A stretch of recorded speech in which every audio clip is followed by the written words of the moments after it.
okay, I left off that I had a corporate job, but decided to quit my job and go to beauty school.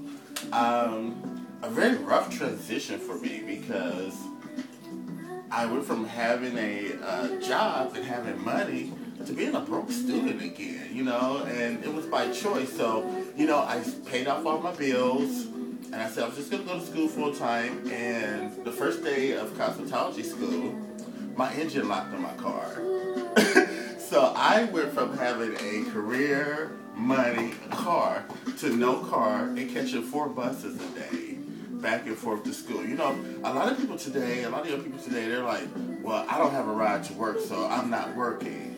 No, you have to get out there and pave these streets and, you know, work for what you want. You know, claim it and do it.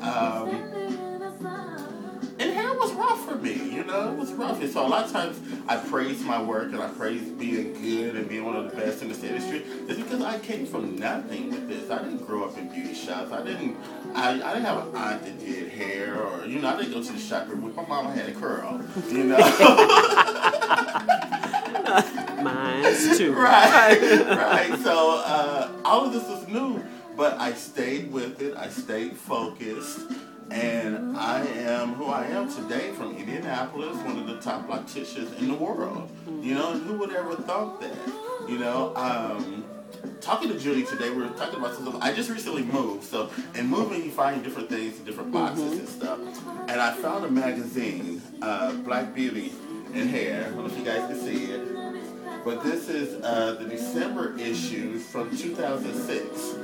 And so I'm in the bookstore and I'm looking at their issue, because I've always liked the international magazines because they always seem to be a step ahead of American magazines with styles. And I can remember being in the bookstore one day and I can remember saying, man, I want to be in there. And just from that thought, you know, I was just like doing my work, taking my pictures, doing my photography and stuff. And a few years later, bam, you know, this is magazine, this is my spread, and you can find this on my Facebook page, you know. And this is for me. I didn't know anybody in London, I didn't know anybody in Europe, you know. This is me picking up the magazine, finding out who the editor was, contacting them and sending them my stuff, you know, and the rest is history, you know. So, you know, the world is yours, you know. You have to just go for it, and you're gonna have to make some sacrifices. One of the biggest sacrifices I have recently been experiencing is with friends. You know, the more successful you get, people hate on you. You know, people that you love, people that you would die for, people you can take a bullet for, will hate on you. And I rant.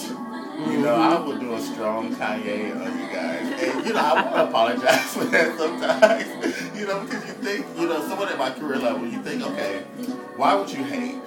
I mean, why would you rant about somebody hating? Because it's something that's going to happen to me for the rest of my life. You know, but you have to think, this is a bitch I fed. Right. Whether it be financially, spiritually, you know, this is someone that I nurtured. And you're not happy with your life, so you want to make my life miserable? That's kind of hard for me to accept sometimes, you know, and I know I have to, you know, pray for me. You know? We will. But that's what's going on in the world. Judy's going to ask me a question, because Judy's known me forever. She's known me longer than any of you guys. You know, and first I want to ask Judy a question to ask me, then I want her personal one. Judy, tell the people something about me that if you've never met me, you would never know. Oh, shoot. If they've never met you, okay, I would say that I know it's like I've been knowing you for so long. You put me on the spot. I would say, I mean, when it comes to your craft, of course, you're very serious because that's your business. That's how you're gonna move on and elevate. Right. But when it comes down to it, you're very fun loving. You know, people might meet you and think, oh, he's serious, you know. Yeah. But when you're about your business, you're about your business. Just like you said earlier, you have friendships forever and you have loved people and you're like, but when you love somebody, you love them. As long as they respecting you, you're gonna respect them. You know? So, you know, it's all, we're just humans. You treat me good, one hand washes the other. Yeah. So I know people, like I said, people might meet you and be like, "Oh, he's all serious, Mr. Thierry Baptiste." I laugh But you would, I know day. he does. We've been laughing all day today. We've been laughing all day. He's very fun loving.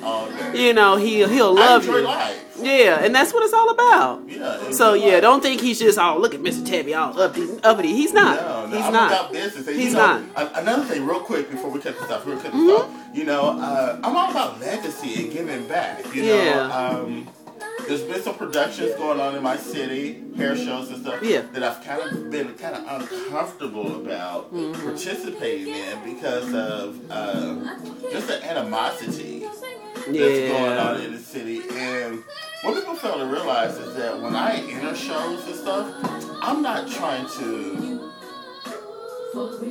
pooch or try to say that I'm better than anybody else, you know. I'm trying to do what worked for me. You know, when I first started doing hair, everybody else in this world told me that I was good.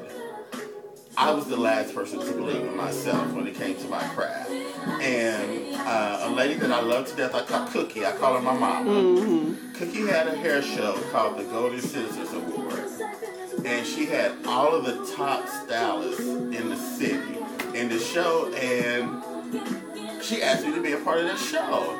And I was like, oh, no. The world's going to laugh at me. You know, these are legends. I'm not going to get to show these legends. And she said, do it. It will help your career. And I was like, I didn't know how it would help my career, you know, because I felt like, hey, I was not at the level that these people were on. So, at any rate, I did the show. Now, funny thing about the show, I had 6 models. Running late, you know, being black. Running late.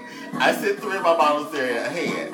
When I got there, my portion of the show was over with. It's like, oh, it's over for you. We sent your 3 models out on stage. I was livid. I was like, how the hell y'all gonna do that? But it taught me a very valuable lesson about timing. The world does not revolve around me. Yeah. You know, I was supposed to be there. You know, so I wasn't. So, you know, normally you guys just see me at the end of shows today.